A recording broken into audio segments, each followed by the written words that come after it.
Good evening and welcome to the Business Day. I'm Milton Walker. The Norman Manley International Airport will enter another phase of its development tomorrow under new management.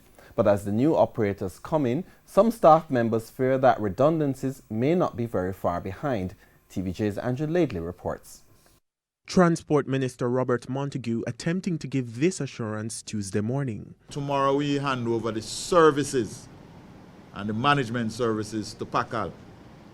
We are not handing over the airport. The airport belongs to the people of Jamaica. It is the management of the airport we are handing over.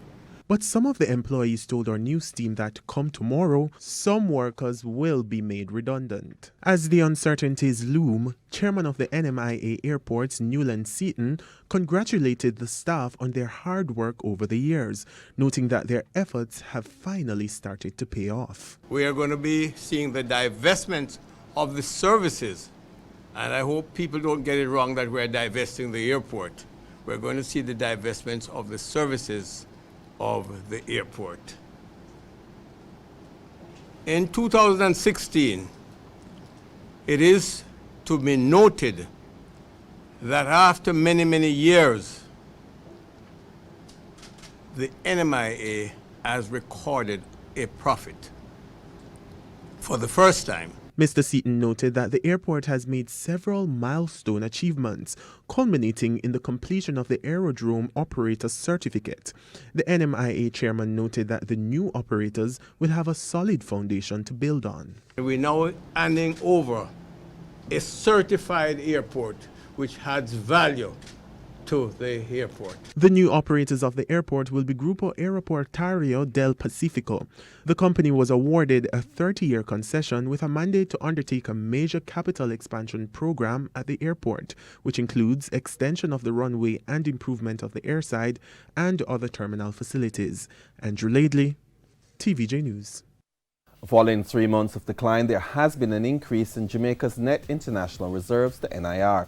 Information released yesterday by the central bank shows that the NIR rose by $161 million in September.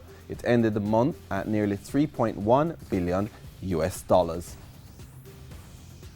Currency trading ended today with the US dollar selling for $135.75. The Canadian dollar went for $101.61. Sterling is costing $165.76, while the euro sells for $148.12.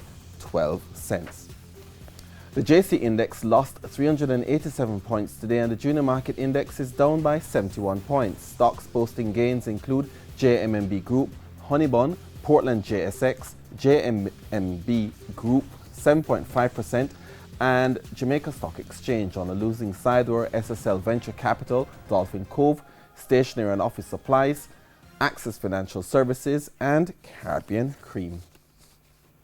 That's the Business Day. I'm Milton Walker. Good evening.